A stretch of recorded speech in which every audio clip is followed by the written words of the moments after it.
Hey guys, welcome back. Tonight, we're going to sink into a story that feels both delicate and heavy at the same time.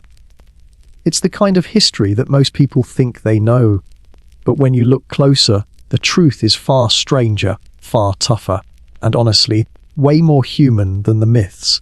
Before you settle in, do me a little favor. Hit that like button if you enjoy these late night journeys, and subscribe if you'd like more of them. And let me know in the comments where you're tuning in from, and what time it is for you right now.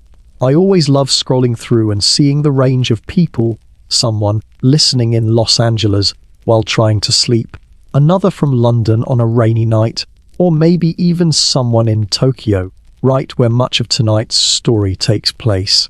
Now, dim the lights, let the room settle, maybe turn on that fan for a gentle hum, and let's ease into tonight's world together. Picture this: the heart of Edo, which is what Tokyo was called centuries ago. It's busy, loud, alive. Tea shops on every corner, rice traders shouting about their goods, wandering monks slipping through the crowd, and at least a handful of people on each street convinced they're the reincarnation of some long-dead warlord. You're just a little girl in this sea of adults, too young to understand power, too young to know what's been decided for you. You love bugs. You like snacks.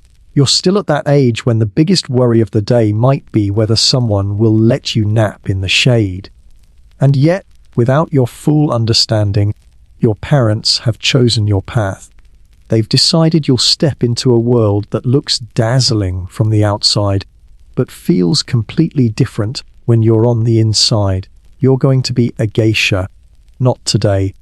Today, you're just being led by the hand through the busy streets, your feet tucked into a kimono that itches, pinches, and feels like a costume you weren't ready to wear. Your parents are walking you to the okiya, the geisha house, and while you may not understand it yet, you're not going there as a guest. You're not being welcomed into some big, warm family. You're being delivered. It's polite, it's quiet, and it feels ceremonial. But it's also a transaction. By the end of this walk, your life won't really belong to you anymore. It'll belong to the house. The door slides open, and there she is, the ochre sign. The geisha house mother. She doesn't need more than a second to measure you. She takes in the way you bow, the way you hold your hands, the way you breathe. She knows immediately how much work you'll be. Your parents bow deeply, say a few quiet words, and then they're gone. Just like that. No tears, no long farewell.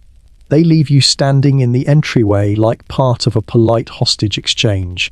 And in that moment, you've become a shikomi. That's the fancy word for child who scrubs floors.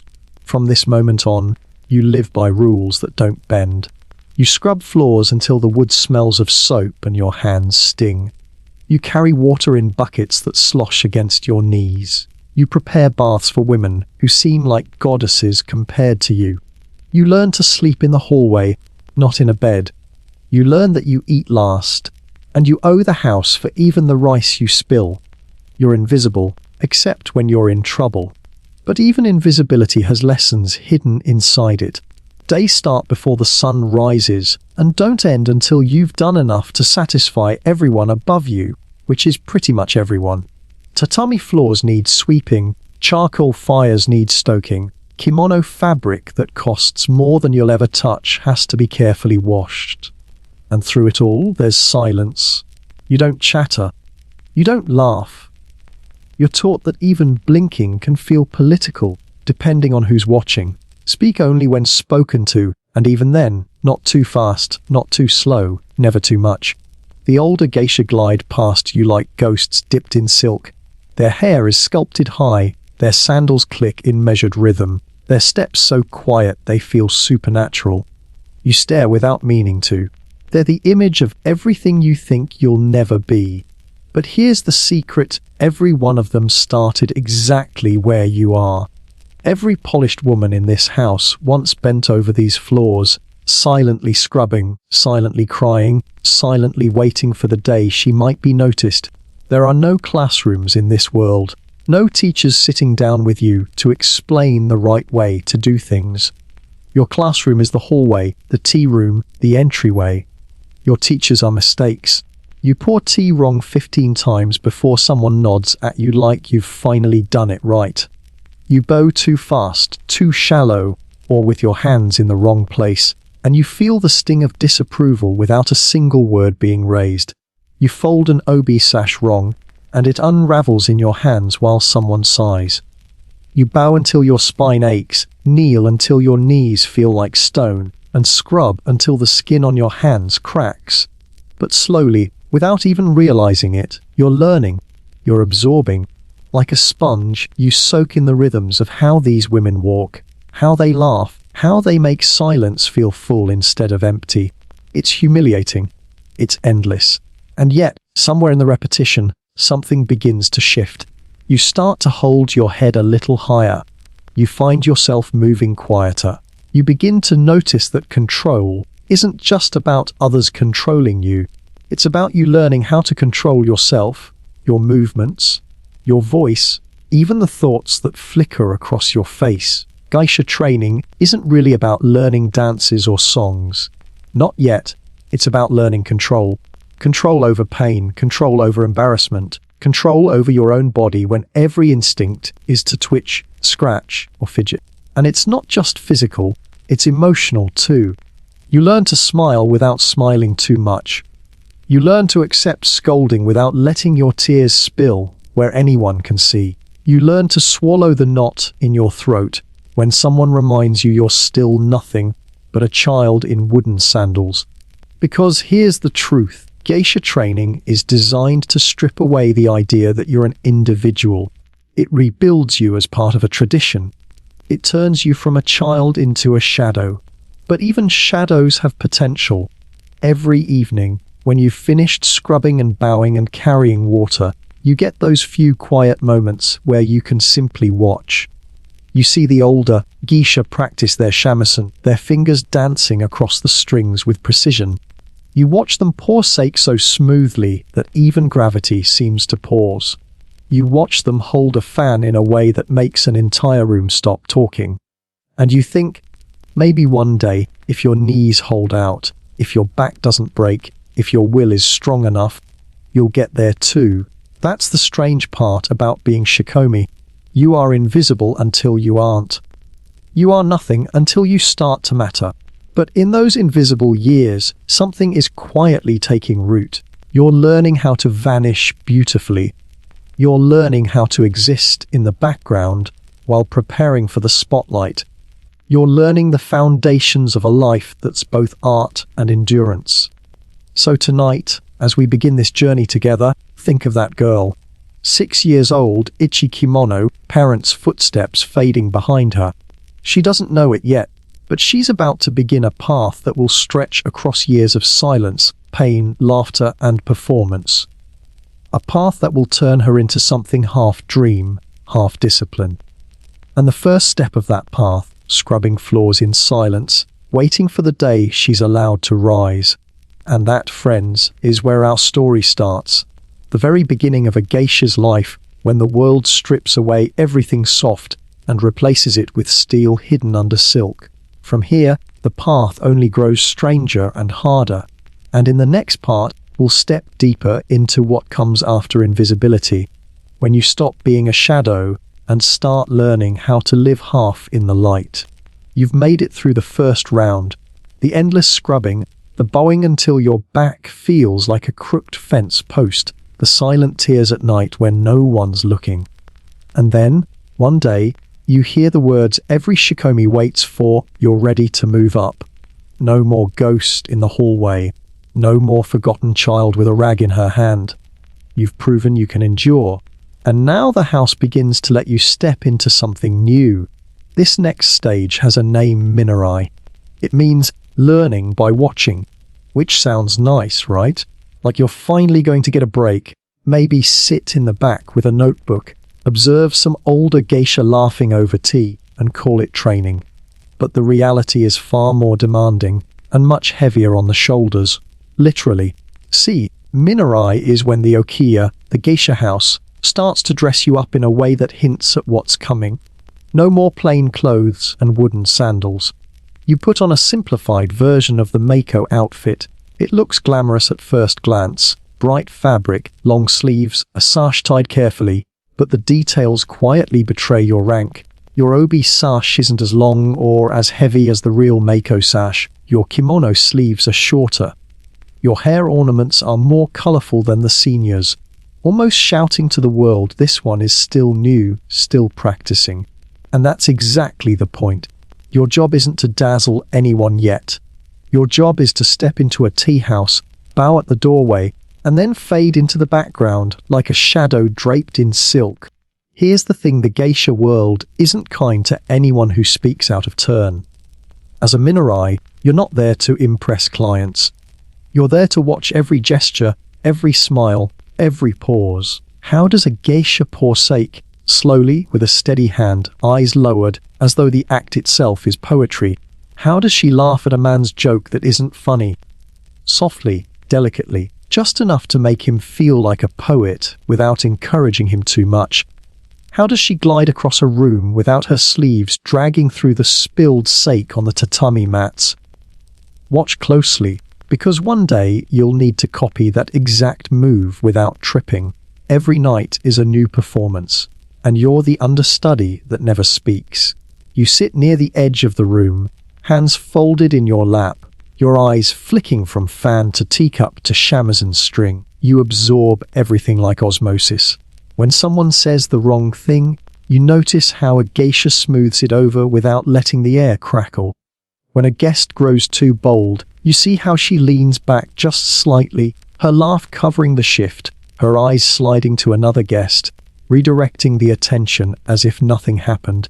It's social aikido, and you're trying to memorize every throw. The truth is, Minerai is less about doing and more about being seen doing nothing. And that, weirdly, is its own kind of art. Clients glance your way, and your very presence reminds them of the cycle. The house is training another generation. You're like a billboard for the future, but also a living reminder that perfection doesn't come overnight. It's not all silent sitting, though. There are duties sprinkled in, serving tea, carrying trays, helping prepare the room, and each one comes with an invisible weight. Pour too quickly, and you're clumsy. Pour too slowly, and you're awkward. Carry the tray wrong, and you look like a servant instead of a budding artist. Everything you do is judged, but no one tells you the rules outright. You learn them in the sideways glances, the soft coughs of disapproval, the polite correction whispered by an older Mako who pretends not to notice your trembling hands. Back at the Okiya, the training doesn't stop. Your nights might end at midnight, but mornings still begin before dawn. You practice sitting without fidgeting, kneeling without squirming, bowing without shaking. You're coached on posture until your spine feels like bamboo, unbending and rigid. And then there's the voice. You don't just speak anymore. You're taught to sing your words, to hold your voice at a higher pitch, to make even a greeting sound like music. And the walking, always the walking. Those sandals don't forgive clumsy steps. You learn to glide, toes pointed forward, movements as slow and deliberate as if you were underwater. The house's hallway becomes your practice stage. Up and down, back and forth, gliding until you're dizzy while the older girls smirk from the side, remembering when they too stumbled like newborn foals. It's exhausting, and yet it's also intoxicating, because for the first time you're not completely invisible. People look at you when you enter a room. They see the ornaments in your hair, the faint paint on your face, the bright silk of your sleeves. They know you're not a maid anymore. You're becoming something else. Not yet a Mako, but close. Of course, with visibility comes risk. Every mistake is amplified. Guests whisper about the way you bowed too fast, or the way your sleeve brushed the edge of a cup. Older geisha might laugh gently, but their eyes are sharp. They know exactly how far you have to go. And your Oka-san, the house mother, she notices everything. She doesn't scold loudly. She doesn't have to. One raised eyebrow, one quiet sigh, and you feel your stomach drop. But you endure, because every night you get to watch the impossible happen. You see a room full of tired, sometimes unpleasant men transformed by nothing more than a song, a smile, and the graceful tilt of a wrist. You see Geisha create magic out of thin air, weaving art and conversation into a spell so strong that the outside world fades. And somewhere deep inside, you know that's what you're working toward. The Minarai stage is short, weeks, maybe a few months. It's a trial period, a test to see if the house's investment will pay off. Because the truth is, training a maiko is expensive. The kimonos, the hair ornaments, the makeup, the hours of instruction, it's a fortune. And if you can't cut it, better to find out now, while you're still only half dressed in the role. So you sit, you watch, you learn, you burn the image of every hand gesture and bow angle into your memory.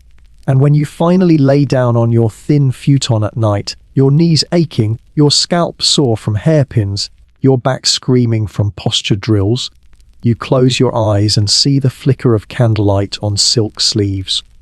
You dream of the day you won't just watch anymore. You'll step into the center of the room, painted face glowing, shamisen in hand, and command it yourself. Until then, you wait, you endure. You study silence until silence becomes second nature. You train yourself to breathe without disturbing the air, to smile without showing strain, to be noticed without demanding attention. Because this is the heart of Minarai, learning how to exist in the space between invisibility and spotlight. And slowly, step by step, bow by bow, sleepless night by sleepless night, you inch closer to that next transformation. The one every apprentice dreams of, the Misidashi. The day you'll finally be reborn as a maiko, a living work of art. But before we rush ahead, let's pause here. Because this stage, as quiet as it seems, is one of the most important. It's where you prove to yourself that you can carry the weight of centuries-old tradition, even while balancing it on sore shoulders. It's where you learn that being a geisha isn't about loud declarations, but about whispers that linger, silences that carry meaning, and glances that shift the whole mood of a room. And when you've mastered being a shadow, when you've learned to vanish beautifully, that's when the house finally says, all right, she's ready. She's ready to be seen. So next, we'll step into that transformation, the moment you trade shadows for silk, when your face becomes a painted canvas, and your very walk down the street announces you to the world. That's the beginning of your debut as a maiko. The years of waiting, bowing, and shadow watching are behind you. You've proven you can be invisible, proven you can be patient, and most importantly, proven you won't break under the weight of silence. And then one morning, the words finally come, you're ready. It's time for your Misidashi, your official debut as a maiko, an apprentice geisha. Now, let's be clear, this isn't like walking into a graduation ceremony with your parents in the bleachers. This is transformation. This is the moment you stop being a background figure and become art itself. And the process is long, painful, and precise down to the last hairpin. The day starts before the sun. Professional hairdressers arrive, carrying lacquer, wax, combs, and enough pins to make you wonder if they moonlight as blacksmiths.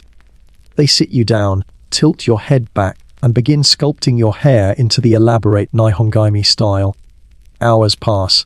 They twist, pull, and pin until your scalp feels like it's on fire. By the end, your hair isn't just hair anymore. It's architecture, a tower of wax pins and nerves that announces you're no longer a child. But here's the cruel joke from now on. You can't sleep like a normal human. Forget resting your head on a pillow. Instead, you're given a takomakura, a small wooden stand with a padded top, where only your neck rests. Try to picture it. Your body lies flat, but your head hovers awkwardly above the futon. Every time you drift towards sleep, you jerk awake, terrified that a wrong move will crush hours of work. It feels less like resting and more like surviving an endurance test, and it doesn't get easier. Then comes the kimono. And calling it clothing almost feels disrespectful. It's costume, it's theatre. It's an embroidered masterpiece weighing more than some children. The sleeves trail nearly to the floor, long enough to sweep dust if you're not careful. The fabric shimmers with patterns that scream tradition, beauty and wealth. And then there's the obi, the sash. For you, as a Mako, it's the Durari style. Long, trailing, heavy enough that when it's tied, it drags behind you like a toddler clinging to your waist. You don't tie it yourself, of course. It takes 2 or 3 assistants to wrap, fold and knot the fabric correctly. By the time they're done, you feel less like a person and more like a very expensive statue. And then, the makeup, that iconic white face. From the outside, it looks like a simple mask of powder. But the truth is, it's a ritual. First comes the wax base, rubbed into your skin to protect it and help the powder stick. It's greasy, it smells faintly of something metallic, and it clogs your pores immediately. Then the oshiroi, the rice powder, mixed with water into a paste. A bamboo brush spreads it carefully over your face, neck, even the back of your shoulders. Not evenly at first. No, it takes careful layering to get that porcelain glow. And don't forget the small unpainted strip at the nape of your neck, shaped like a V or W. It's considered one of the most sensual details in Japanese aesthetics. A little window of bare skin peeking out from the sea of white, hinting at the woman beneath the paint. After the white mask comes the color. Your eyebrows, shaved, then drawn again higher and thinner, giving you a look of calm serenity. Around your eyes, black lines extend in sharp, delicate strokes. Red powder is brushed into the corners, giving your gaze a warmth that balances the starkness of the white. And then the lips. Here's the rule as a junior Mako. You only paint your bottom lip. One small bow of red floating in the white mask. It says to the world, I'm still young, still in training, not yet complete. The final step, the shoes. Okobo, towering platform sandals carved out of solid wood, heavy, unforgiving, designed not for comfort but for spectacle. The first time you put them on, you feel like you're balancing on stilts. Every step is a gamble. The streets of Kyoto are uneven, the stones slippery, and there you are, teetering above the ground like a moving shrine. But those sandals make a sound. Clop, clop. Loud, sharp, deliberate. When a Mako walks down the street, you hear her before you see her. And that sound is its own announcement. Someone new, someone important, is here. Now you're ready for the misadashi, your debut. The whole event feels ceremonial, though not in the way outsiders expect. There are no balloons, no cheers, no speeches. Instead, there's quiet pressure. You're paraded through the neighborhood, introduced to teahouse owners, patrons, and older geisha. Every bow is watched. Every smile is measured. People whisper about your kimono, your ornaments, the way your lip paint curves just so. They judge you politely, intensely, quietly. And without anyone saying it outright, this is your test. And the performance doesn't stop when the parade ends. That night, you're expected to attend gatherings as a proper Mako. You kneel on tatami mats, pour tea, smile at guests who pretend to be charmed. You bow when spoken to, laugh softly at jokes, and hold your fan in ways you've practiced in secret for years. Failure isn't punished with shouting. It's punished with disappointment, which, in this world, feels far worse. But when you make it through, when you manage not to trip, not to spill, not to let your trembling hands betray you, something shifts. You've survived your debut. You're not invisible anymore. You're no longer the child with a rag. You're a Mako now, a living doll, a performance wrapped in silk and powder. And yet, underneath the layers of makeup and tradition, you're still young.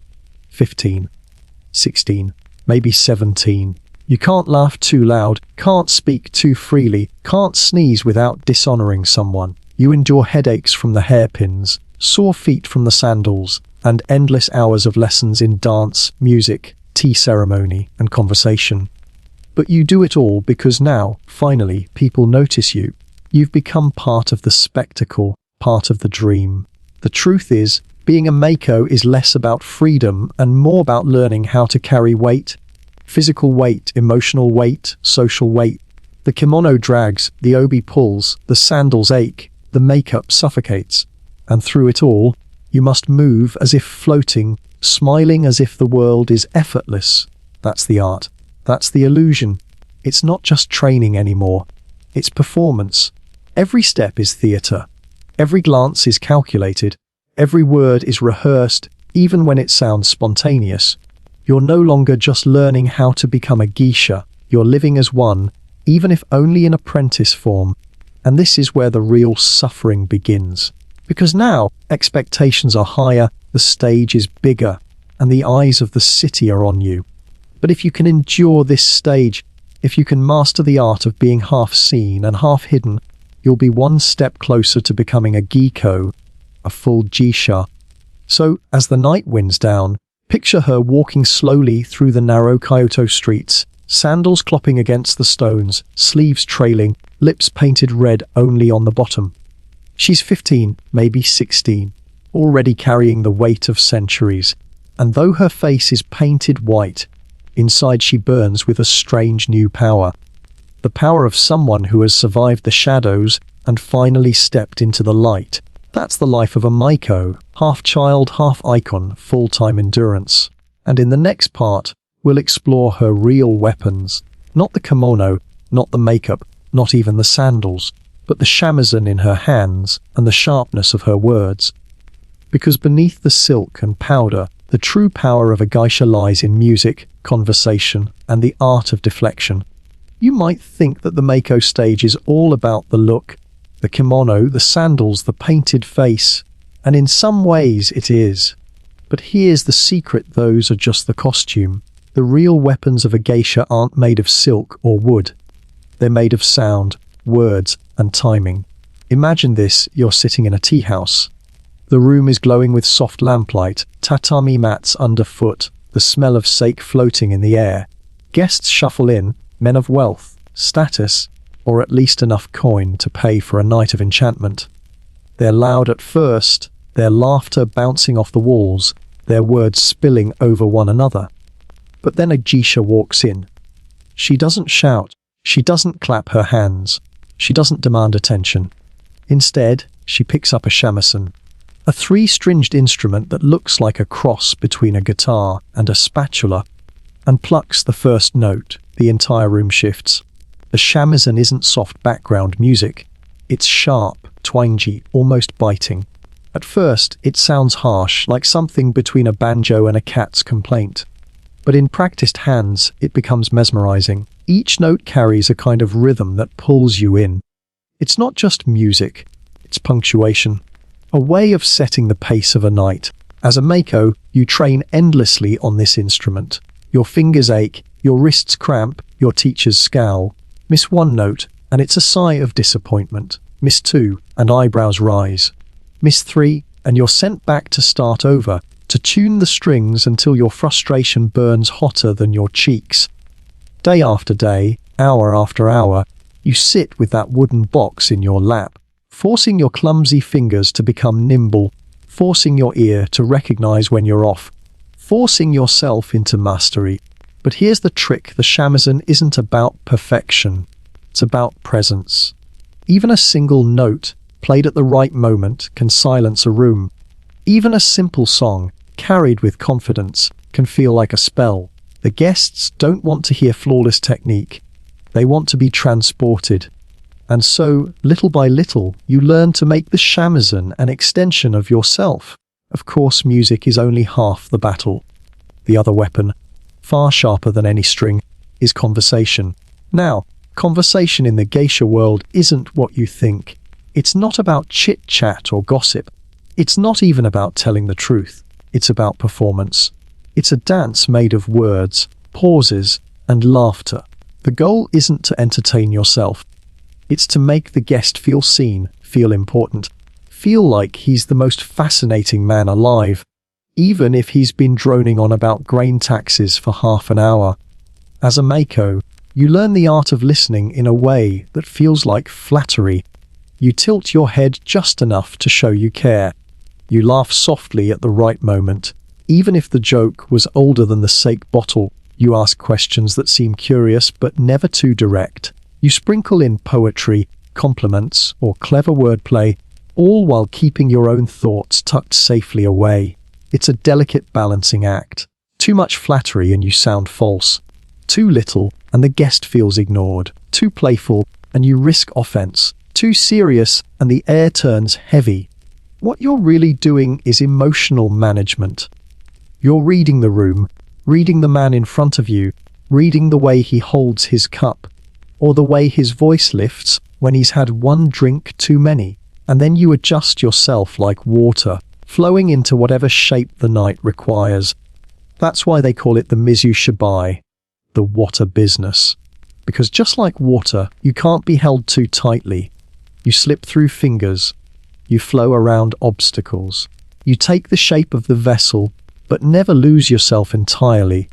It's subtle, it's slippery, and it's the most powerful defense you have. Think about it. A man leans in too close. You don't shove him away. That would break the illusion. Instead, you smile sweetly, compliment his sandals, and pour him another drink. If he suggests meeting in private, you tilt your head, chuckle softly, and say, "Oh, what a shame, I'm terribly busy that day." Notice you didn't say no. You didn't say yes either. You gave him nothing and made him feel flattered for the trouble. That's the dance. That's the art. It's like a kind of verbal aikido. Deflect, redirect, disarm, all without raising your voice, all without ever showing your hand.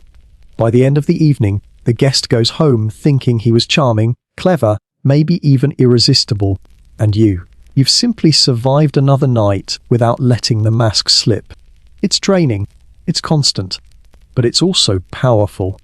Because once you learn how to wield conversation like this, you realize you can control the flow of an entire room without anyone noticing. You can set the mood with a laugh, shift the energy with a story, soften a fight with a glance. And that's the true weapon of the geisha. Not beauty, not makeup, not even the shamisen, but the ability to bend the atmosphere itself. And here's the part that makes it even more impressive.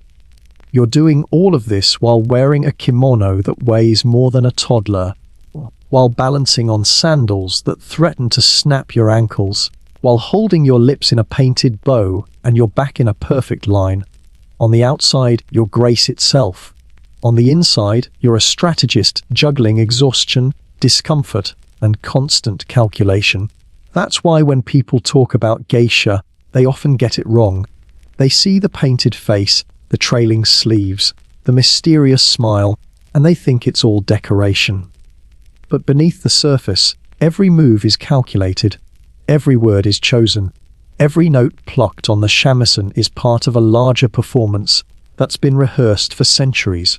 So picture it, a room glowing with candlelight, laughter swirling with smoke, a shamisen in the corner plucking out a tune that feels both playful and haunting.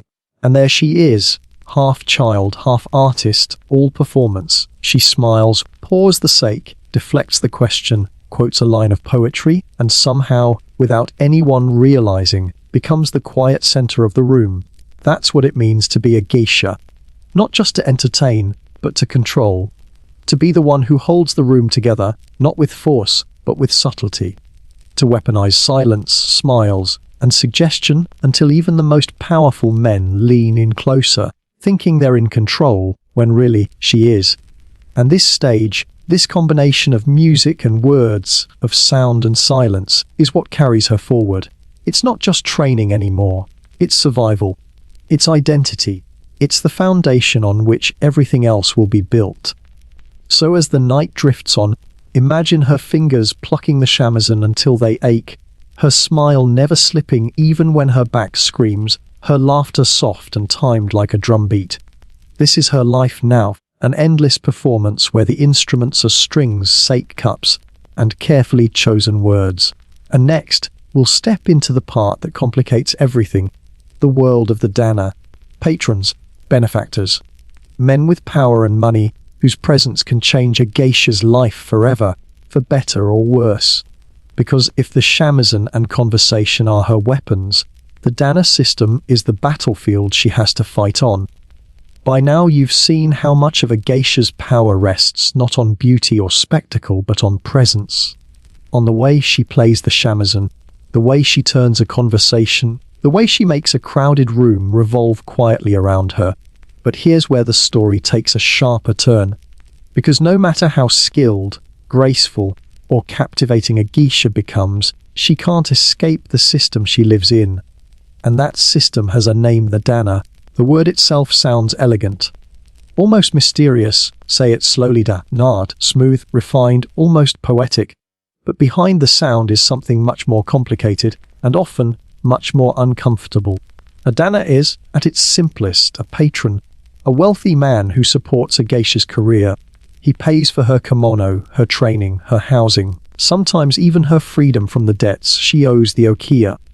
On the surface, it sounds like generosity, like sponsorship, but the truth is never that clean, because money isn't free, and support almost always comes with strings. Let's roll back for a moment. In the old days, girls often entered the geisha house because their families couldn't afford to raise them. A daughter became a debt, and selling her into training became a way for the parents to survive. From that moment on, every meal she ate, every lesson she took, every hair ornament she wore, it all went on the okiya's ledger. She was in debt from day one, and debt has a way of chaining people down. Enter the dana. A wealthy man, maybe a merchant with deep pockets, maybe a politician, maybe an older aristocrat who doesn't care how much money vanishes into silk sleeves, steps in and says, "I'll cover her expenses." Overnight, the girl's debt disappears. Suddenly, she can afford the elaborate kimono, the endless lessons, the towering sandals, without worrying about the okiya tallying every coin. To the outside world, it looks like a fairy tale, a powerful man funding a beautiful artist. But behind the curtain, it's rarely romantic, it's transactional, it's survival. Because while some patrons genuinely appreciate the art, the music, the dance, the performance, many don't. Many see their role as ownership. They believe their money buys access, or worse, control. And even when it doesn't, the pressure remains. Imagine being 15, 16, 17, dressed like a porcelain doll, already carrying centuries of tradition on your back. Now add the expectation that you'll charm, flatter, and keep company with a man old enough to be your father or grandfather. A man chosen not by you, but by the house. A man who might see you as a prize, not a person. And you smile, because that's what you've been trained to do. Not every dana relationship was exploitative. Some men genuinely loved the arts. They wanted to preserve tradition, to see geisha thrive, to make sure the music and dance didn't disappear. They supported without demanding more than company and conversation. Those arrangements could last for years, sometimes even lifetimes, forming bonds of respect, even affection. But those were the exceptions, and the line between patronage and possession was razor thin. There's a darker shadow too. For centuries, rumors swirled around the practice of mizuage, the coming-of-age ritual where a maiko's virginity was auctioned to the highest bidder, often a dana. To outsiders, it was whispered about like scandal. To insiders, it was treated with hushed pragmatism, a way for the house to make a fortune and the girl to gain a powerful backer. Not every geisha went through it, and not every house allowed it, but the fact it existed at all speaks volumes about how money and control were woven into the fabric of the profession. So what does a geisha do? How does she survive in a system like this? She learns to balance. She learns to become a master of emotional aikido, the same way she does with rowdy guests in the Tei house. Only here, the stakes are higher.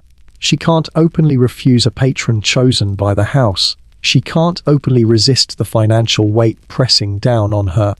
But she can control the atmosphere.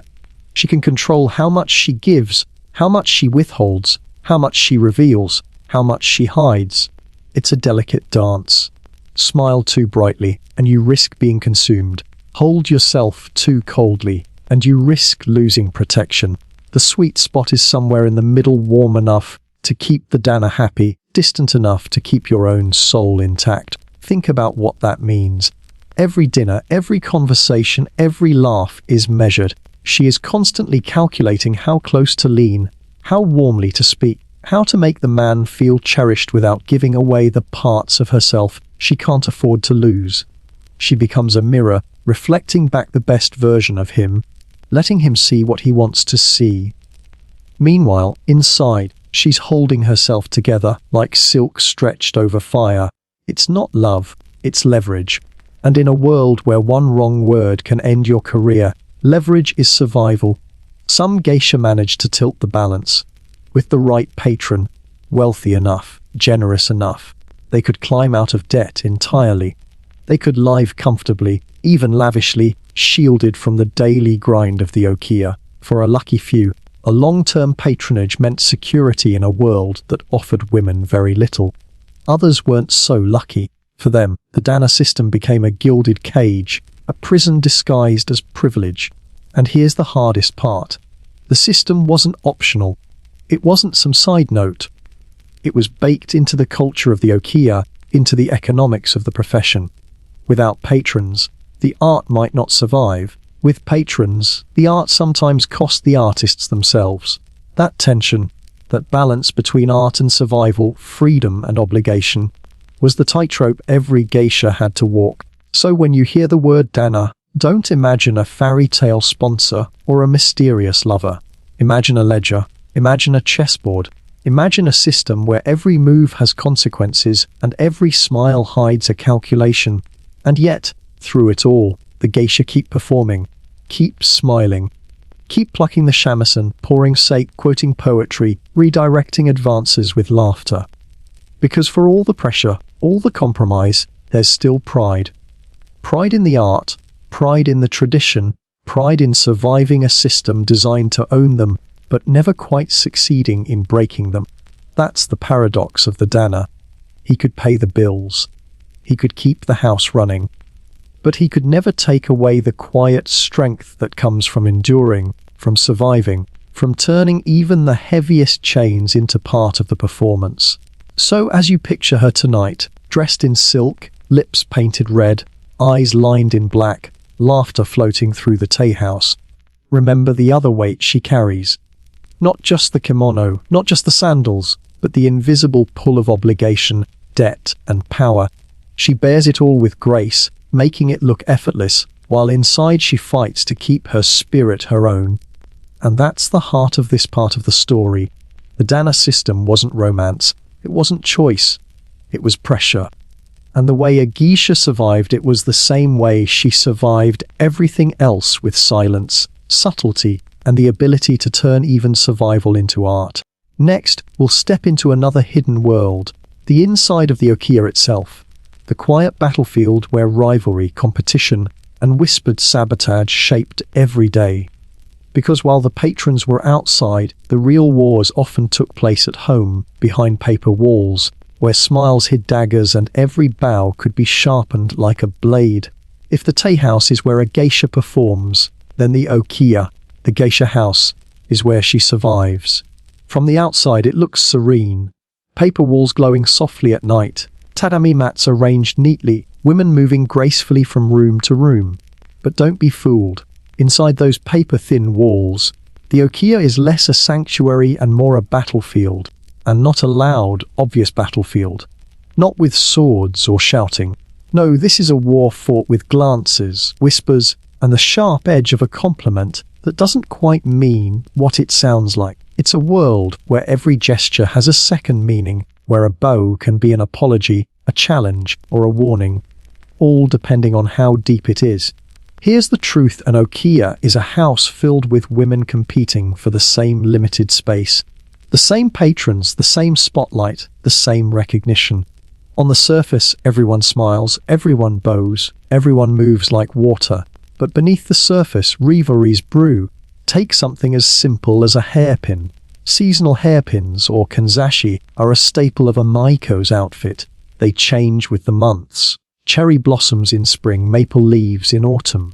Now imagine two maiko walking into the same dinner, wearing the exact same pin. It might sound silly, but in this world, that's a declaration of war. The kind of small slight that turns into gossip, and gossip spreads like fire in a house made of paper. Or picture this. You've been practicing a shamisen solo for weeks. Your fingers ache, your teacher finally nods in approval, and you're ready for your big moment. Then, at the last minute, the solo is reassigned to another girl. No explanation. Just a smile from the Okasan, the house mother, and a shrug from the rival who now gets to shine. You can't protest. You can't cry. All you can do is bow, smile, and swallow the bitterness like cold tea. That's life in the Okiya, and the battles aren't always direct. They're subtle, designed to wound without leaving a mark.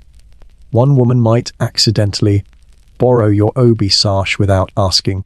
Another might make a joke that sounds flattering but cuts deep if you listen closely. Compliments become weapons. Rumors become arrows. A casual mention to a patron that "she seems tired lately" can ruin weeks of effort.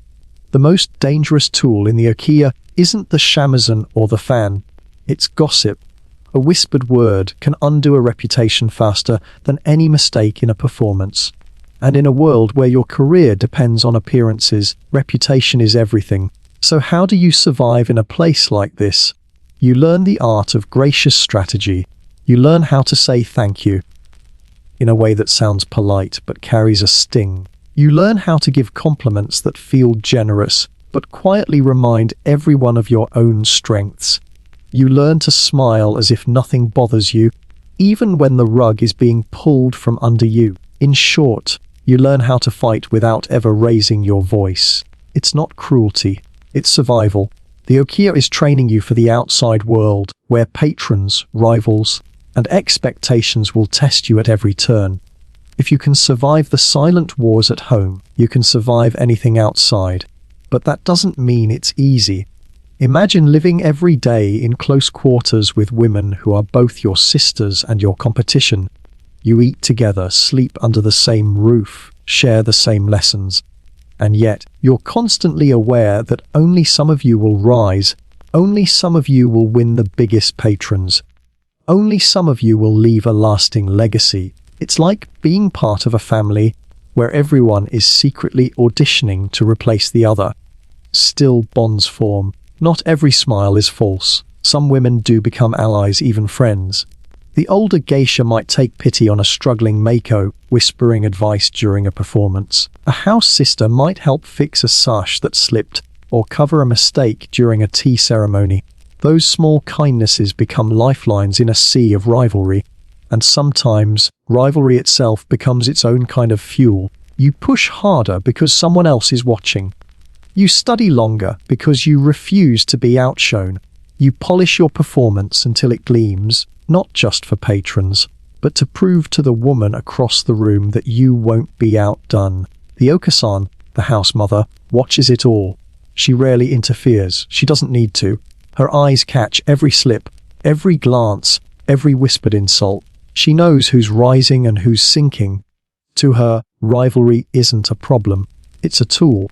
It keeps the house sharp. It ensures only the strongest, most disciplined women make it through. And in her world, survival of the fittest isn't cruelty. It's tradition. But for the girls living it, it's exhausting. You learn to sleep with one ear open, to double-check your kimono before leaving the room, to guard your words as carefully as you guard your smile. You learn to keep secrets locked inside, because in the Okiya, secrets are currency, and once they're spent, they can never be taken back. And yet, through all the silent battles, something deeper is happening. You're sharpening yourself.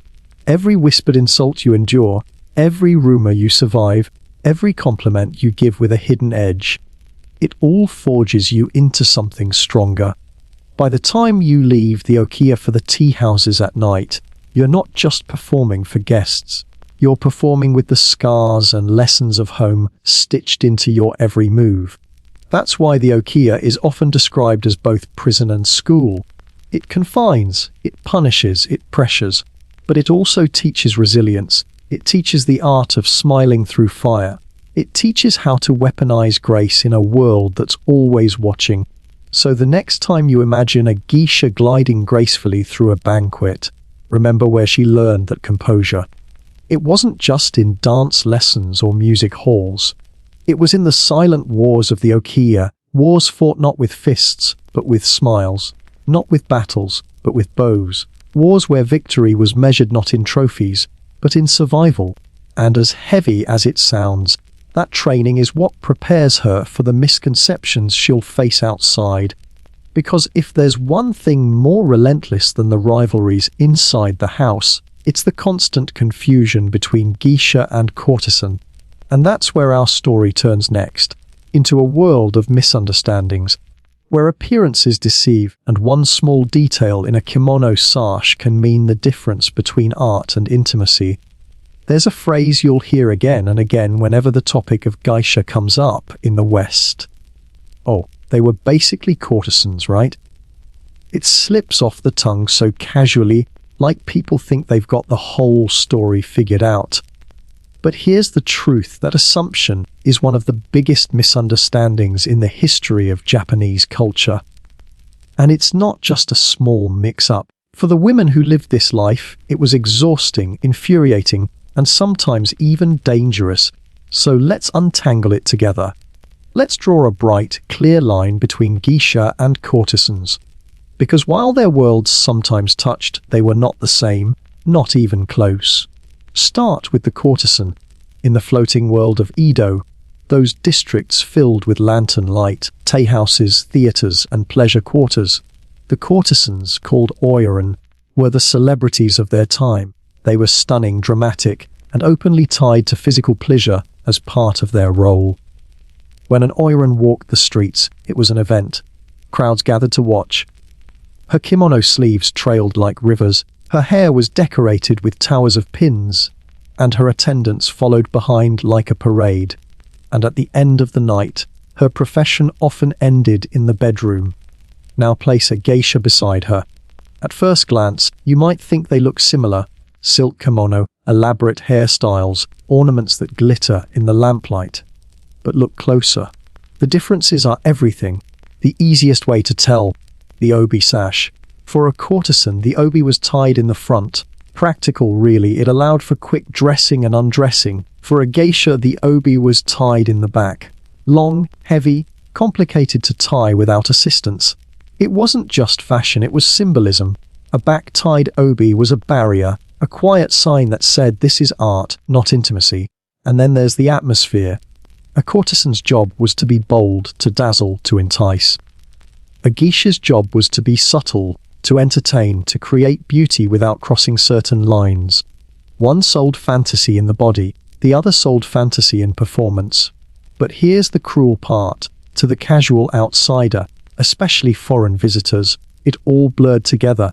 Men, both Japanese and foreign, often mistook geisha for prostitutes, assuming that the paint, the kimono, and the nighttime settings must mean the same thing. And so, time and time again, geisha found themselves correcting, deflecting, reasserting the truth. Imagine it. You're pouring sake for a guest, the shamisen playing softly in the corner, laughter bubbling like a stream around you. Then the man leans in and makes a suggestion. Maybe it's clumsy, maybe it's bold, but either way, it's clear he doesn't understand who you are. Do you snap? Do you scold him? Of course not. That would shatter the illusion, break the art. Instead, you smile, you laugh gently, you tilt your head and say something graceful, something like, "You must be confusing me with another flower of the night." In that one sentence, you've corrected him without humiliation. He feels flattered, maybe even clever, as though he figured out the distinction. And the evening rolls on without a ripple. That's the exhausting part. It wasn't just a one-time correction. It was hundreds of times, over and over, year after year. Every geisha had to become an expert in what I like to call linguistic aikido, the art of redirecting without confrontation. To make someone feel honored even while telling them they were wrong. And the misunderstanding didn't just come from guests. Even in history books, even in art, the line sometimes blurred. Foreign observers in particular were guilty of spreading the myth. They'd visit Japan, see a painted woman in silk serving drinks, and then write back to Europe with headlines about the secret prostitutes of the East. Those myths clung like smoke, traveling farther than the truth ever could. But within Japan, the line mattered. Courtesans and geisha moved in overlapping spaces, but their roles were distinct. The courtesan was spectacle and intimacy. The geisha was restraint and performance. Both were highly trained, both were admired, both lived lives bound by discipline and sacrifice. But they were not interchangeable. Think of it this way: a courtesan dazzled with fire, a geisha glowed with candlelight. One burned bright and fast, the other lingered softly in the air, both beautiful, both unforgettable, but different arts entirely. And yet, despite the correction, the confusion persisted. It was a weight every geisha carried, the need to constantly defend her role, to constantly remind the world that what she offered was art, not her body. Imagine the patience that requires. Imagine the restraint. To hold centuries of culture in your hands and smile politely at someone who's just mistaken you for something else entirely. That's not just grace. That's power. So as you picture her tonight, sitting in the glow of a lantern, sleeves trailing, laughter like bells, remember the quiet strength it takes to say no without saying no, to protect her boundaries while never breaking the illusion. That, more than anything, shows the distinction. And this, in many ways, prepared her for the next transformation. Because once a Mako has mastered this balance, of art over intimacy, of correction over confrontation, she is ready to step fully into her role as a geiko, a full geisha. The transformation is subtle, almost invisible to outsiders, but for her it's everything. And that's where we go next, the moment she sheds the bright colors of youth, trades them for the quiet elegance of maturity, and finally claims the full weight of the title, Jiko. The day finally comes when the bright colors of youth are put away. The long, trailing sleeves of the Mako kimono, the heavy obi that drags across the floor, the towering platform sandals that clop like horse hooves. Those are symbols of apprenticeship, and you've worn them long enough. You've bowed until your spine aches, smiled until your cheeks burned, and endured every whisper of rivalry in the okiya. Now, at last, it's time for the quietest but most important transformation of all, becoming a geiko, a full geisha. Unlike the Mizadashi, your debut as a Mako, there's no parade for this stage. No loud announcement, no fanfare. The shift is subtle, almost invisible, like a candle quietly flickering into steadier flame. You go to sleep a Mako, and in the morning you rise as a geiko, not with trumpets, but with the soft sigh of tradition moving forward. The first thing you notice is the wardrobe. Gone are the vividly patterned kimono of your apprenticeship, the ones that shouted youth and energy. Instead, you wear more subdued tones, deep blues, quiet greys, soft earthy shades that suggest maturity. The sleeves are shorter now, easier to manage, less dramatic. You don't need to announce yourself with fabric anymore. Your presence alone does that. Then there's the obi. No more long, dragging sash that trails like a chain. As a geiko, your obi is shorter, tied more practically, less showy. It's a symbol, really. You've earned the right not to suffer, as some say. You don't need to prove your endurance with extra weight anymore. Everyone already knows you can endure. And then comes the hair. For years, you've endured hours of pinning, waxing, combing, holding your head like a statue while stylists sculpted your natural hair into elaborate shapes. You've slept on that wooden neck stand, jerking awake whenever you shifted too far. But now you wear a wig. It may sound small, but for you it's liberation. At last you can sleep like a human being again. You can rest your head on a pillow without fear of undoing hours of work. That one change alone feels like freedom. But the real difference isn't in what you wear. It's in how you're seen. As a Mako, you were charming, colourful, almost doll-like. Clients patted your head metaphorically, maybe even literally, cooing over your youth. You were the apprentice, the little sister, the flower still blooming. But as a geiko, you're no longer an apprentice. You're the standard. You don't follow anymore. You lead. When you enter a tea house now, the air shifts differently. Guests don't look at you as a novelty, they look at you with respect. Your shamisen solos are longer, your dances more refined, your jokes sharper. You host conversations without leaning on others. You carry the room by yourself, and when you speak, people listen. Not because you're young and pretty, but because you've become the embodiment of the art itself. There's power in that, a subtle, dangerous power. You don't need to raise your voice to silence a man. You don't need to dazzle with colors or ornaments. A pause, a raised eyebrow, a quiet laugh, all those small gestures become enough. Silence, when used with intention, is one of your strongest tools. This stage also carries responsibility. You're not just performing anymore. You're teaching, guiding, shaping the apprentices who come after you. The shikomi girls scrub the floors under your watchful eye. The Mako watch your hands during ceremonies, mimic your bow angles, copy the way you smile at the right moment. Without speaking, you're passing down lessons the same way they were once passed to you through observation, repetition, and patience. Some Geiko embrace this role with pride, becoming mentors, correcting with a glance, guiding with a soft word. Others become sharp, even cruel, testing apprentices the way they themselves were tested. Either way, the cycle continues. Every Geiko carries both the scars of her own training and the duty to shape the next generation. And then there's the question of legacy.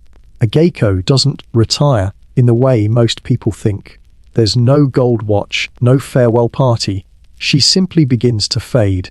Appearances grow less frequent. Younger women take the spotlight. Some Geiko step into the role of Okasan, house mothers, running the okiya and ensuring tradition survives. Others teach, correcting a girl's shamisen posture with a flick of the wrist or a fan movement with a sharp eye. Some leave entirely, marrying or shifting into other roles. But many remain in the shadows of the world they've lived in, not as performers, but as echoes. And yet, even as they fade, their presence lingers. You can see it in the way a young Mako holds her smile a second too long, or in the way she pours sake with a flourish. That's not just her own instinct. That's the fingerprint of a Geiko who corrected her years ago. Legacy in this world isn't written in books or carved into monuments. It lives in gestures, in silences, in the tiny details that make the art seamless. So when you think of a Geiko, don't just picture the painted face and silk sleeves. Picture the quiet authority of a woman who has survived every stage, every rivalry, every whisper, and still stands. Picture the discipline carved into her bones, the subtle power in her silence, the way she can hold a room together with nothing more than a glance. That's what it means to finally shed the bright colors of youth and step fully into the art.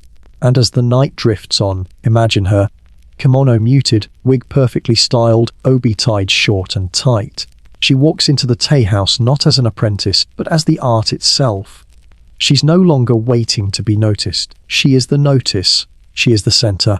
And for as long as she holds the room, nothing else matters. That's the life of the Geiko. Subtle, quiet, enduring. A living reminder that the greatest strength doesn't always come from shouting the loudest. It often comes from smiling the softest. And next, we'll step into the twilight years of this journey. What happens when the spotlight dims, when the stage grows quieter, when the girl who once scrubbed floors and dreamed of silk becomes the one passing down tradition? Because the final stage of a geisha's life isn't really an ending at all. It's the moment she becomes part of the legacy itself. By now, the geisha has transformed from child apprentice to full-fledged artist.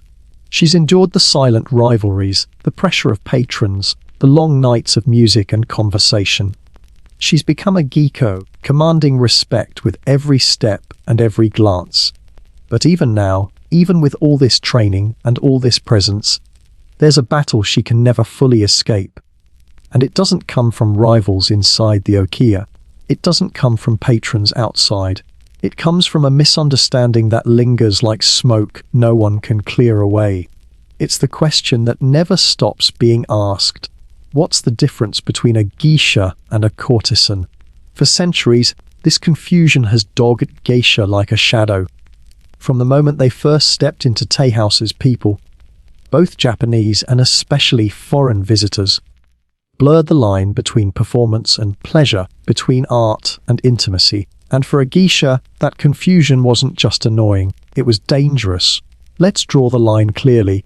A courtesan or oiran belonged to the pleasure quarters. Her role was to entertain, yes, but also to provide physical intimacy. She was trained in charm, fashion, and wit, but her evenings often ended in the bedroom. When an oiran walked through the streets of Edo, it was a parade. Her kimono sleeves trailed like rivers. Her hair was piled high with towers of ornaments. She was spectacle, living theatre, a walking firework. A geisha, on the other hand, was something else entirely. She lived in the world of performance.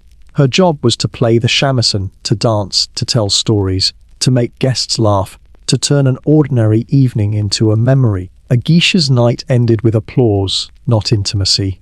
Her value was in her restraint, her ability to enchant without being possessed. So how do you tell the difference, especially if both wore silk and ornaments? There's one simple clue: the obi sash. For a courtesan, the obi was tied in the front, practical, quick, easy to undo. For a geisha, the obi was tied in the back, complicated, heavy, requiring help to dress and undress. That difference was more than fashion. It was a boundary, a signal, a silent contract that separated art from intimacy. But guests didn't always see it that way. Imagine a young geisha at a banquet, pouring sake, her laughter floating in the air like bells. A guest, emboldened by drink, mistakes her role. He leans in with a suggestion, maybe clumsy, maybe bold. What does she do? She doesn't snap, she doesn't scold. Instead, she performs her most difficult trick: correction without confrontation. She smiles, tilts her head, and gently redirects. You must be mistaking me for another flower of the night. With one sentence, she reasserts the boundary, flatters the guest, and keeps the illusion alive. That's the art of being a geisha. Saying no without ever using the word no. Correcting without making anyone feel corrected. Deflecting without leaving a wound. It's exhausting, yes, but it's also what makes the profession so resilient. Because in a world full of misunderstanding, the geisha survives not by shouting her truth, but by embodying it again and again, until it can't be ignored. And this wasn't just a problem with guests. Foreigners, especially in the 19th and 20th centuries, carried the myth abroad. Travelers wrote home about painted women of the night, mixing courtesans and geisha together in their descriptions. These writings spread faster than the truth ever could. Books, plays, and even films in the West cemented the stereotype that geisha were exotic mistresses rather than artists. It took decades of patient correction, decades of geisha insisting on their role, for the distinction to even begin to stick. But within Japan, the line mattered deeply. Courtesans and geisha coexisted, yes, but they served different purposes. The courtesan burned bright, dazzling with fire, captivating with bold spectacle. The geisha glowed with candlelight, soft, steady, enduring. Both were skilled, both were admired, but they were not the same. And for the geisha, maintaining that line wasn't optional, it was survival. Every misunderstanding threatened her reputation, her livelihood, even her safety. So she became a master of linguistic aikido, redirecting assumptions with grace. She turned correction into flattery. She let the guest leave feeling clever, thinking he'd discovered some subtle truth, when in reality she had guided him there with the precision of a dancer. It's hard to overstate how much patience this required. Imagine spending years mastering your art, music, dance, conversation, only to have strangers constantly reduce you to a stereotype. Imagine smiling through it, night after night, gently insisting that you are not what they think, while still making them feel entertained, flattered, and honored. That balance, that endless patience, is as much a part of the art as the shamisen or the fan. So when we talk about geisha versus courtesan, don't just think of clothing or roles.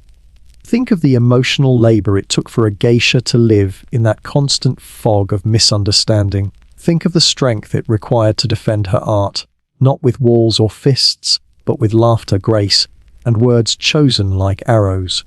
And this skill, this ability to hold the line, to embody boundaries without breaking the illusion, is exactly what prepares her for the next stage of life. Because once you've endured years of confusion, once you've mastered the art of being seen clearly despite the world's refusal to look closely, you're ready for the quietest, hardest transformation, becoming a geeko who not only performs, but teaches, shapes, and carries the weight of legacy. That's where we're headed next, into the world of maturity, responsibility, and legacy, where the geisha doesn't just perform for herself anymore. She becomes the tradition.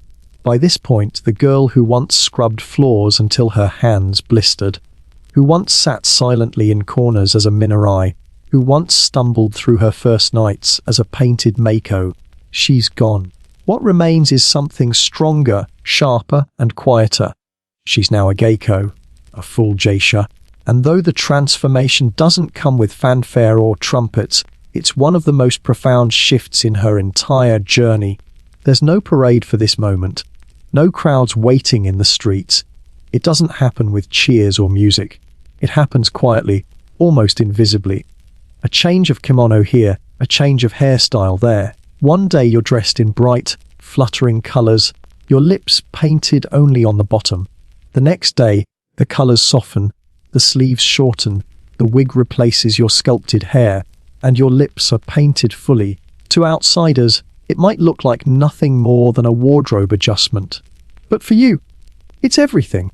As a geiko, you're not defined by your youth anymore.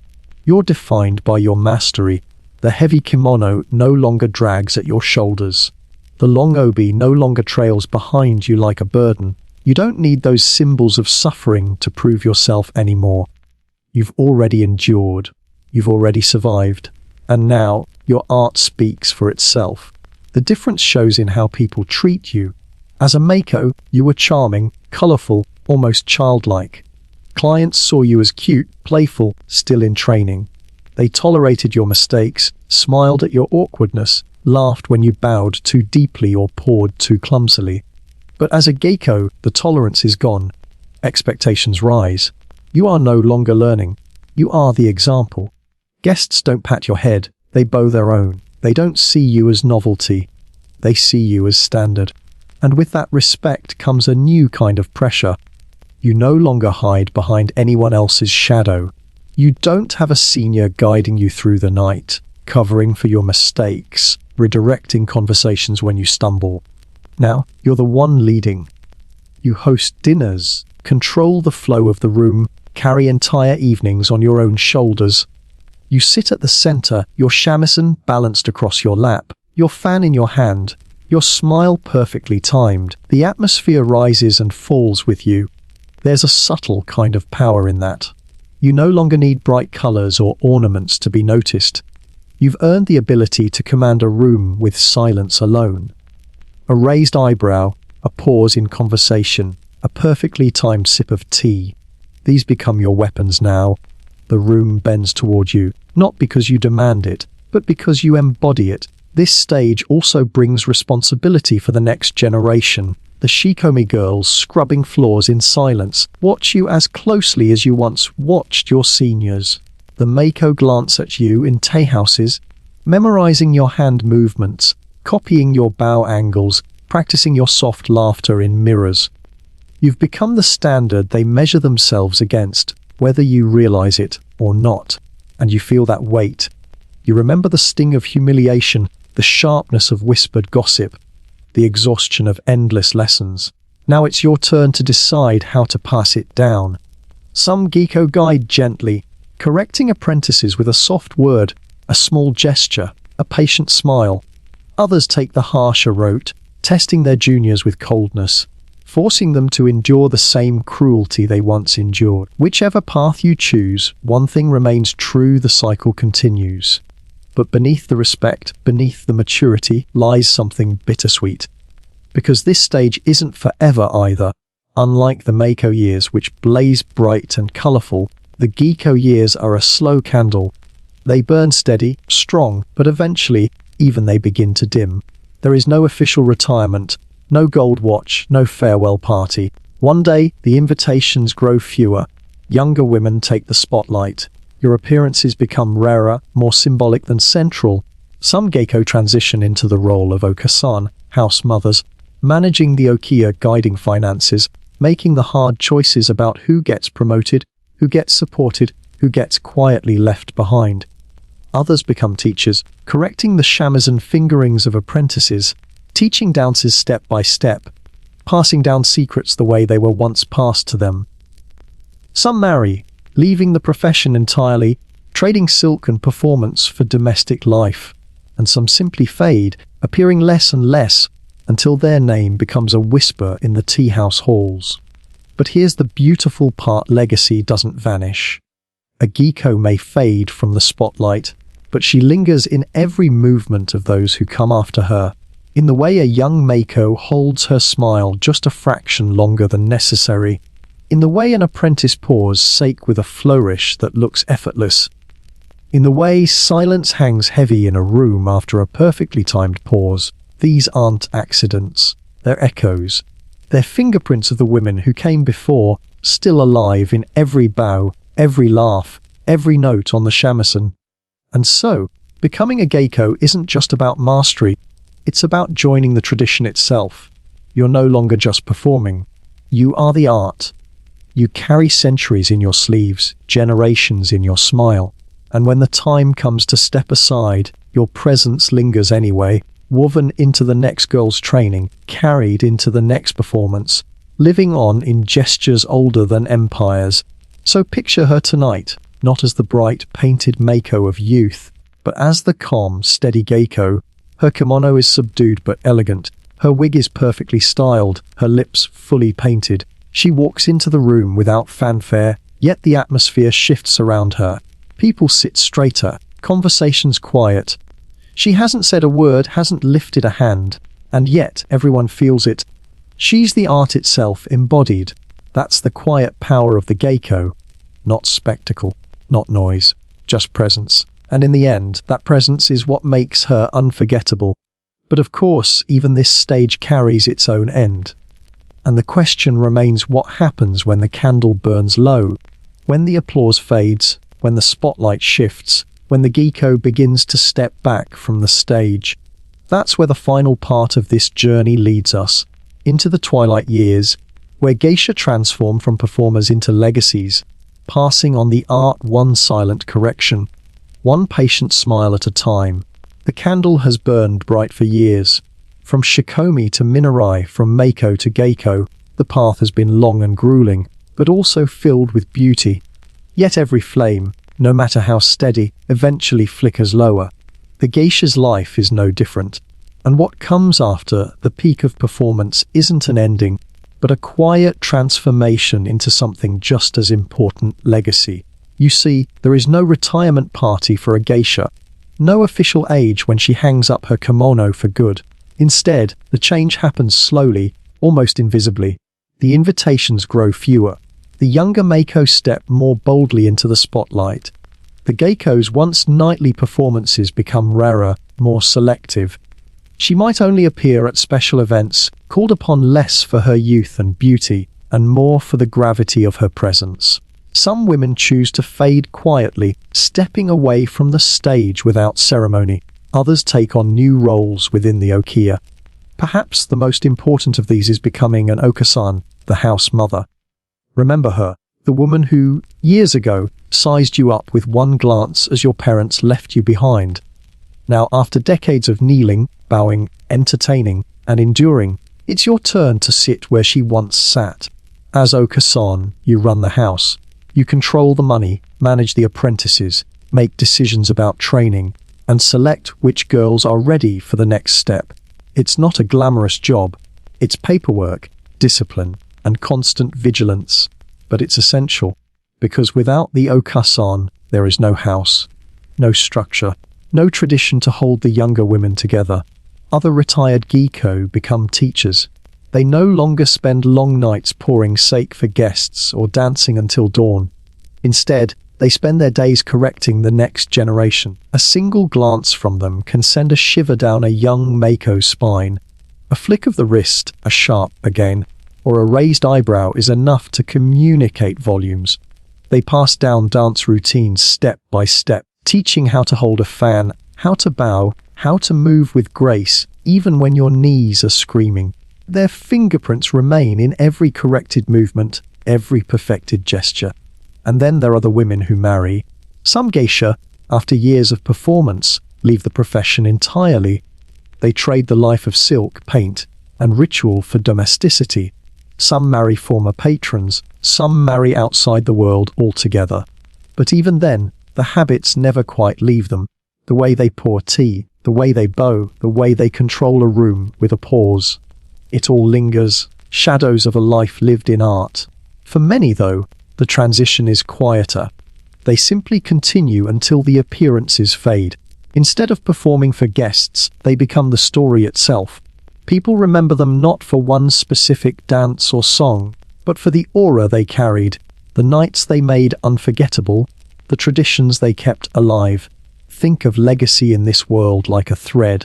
Each geisha adds her own stitch to a tapestry that stretches back centuries. Most names aren't recorded in history books. You won't find them carved in stone, but they're present in every bow taught to a new apprentice, in every shamisen note played by trembling fingers, in every quiet smile that smooths over a guest's clumsy mistake. The art lives on because they lived it, carried it, and passed it down. And that's the beauty of these twilight years. The geisha may no longer stand in the spotlight, but her presence becomes sharper, distilled.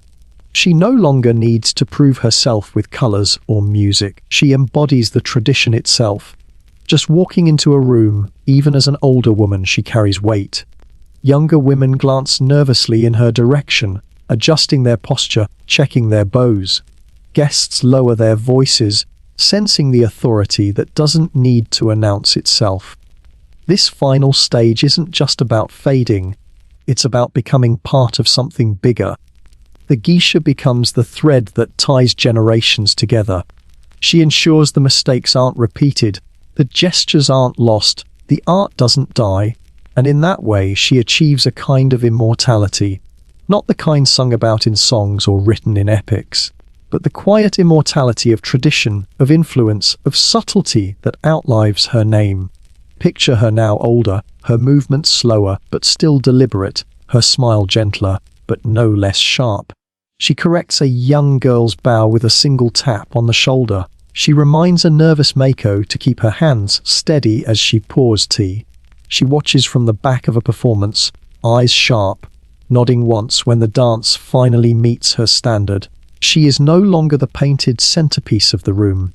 She is the invisible hand guiding the art from behind. And that's the final transformation. From child to apprentice, from apprentice to artist, from artist to legacy. The geisha's life doesn't end when the makeup fades.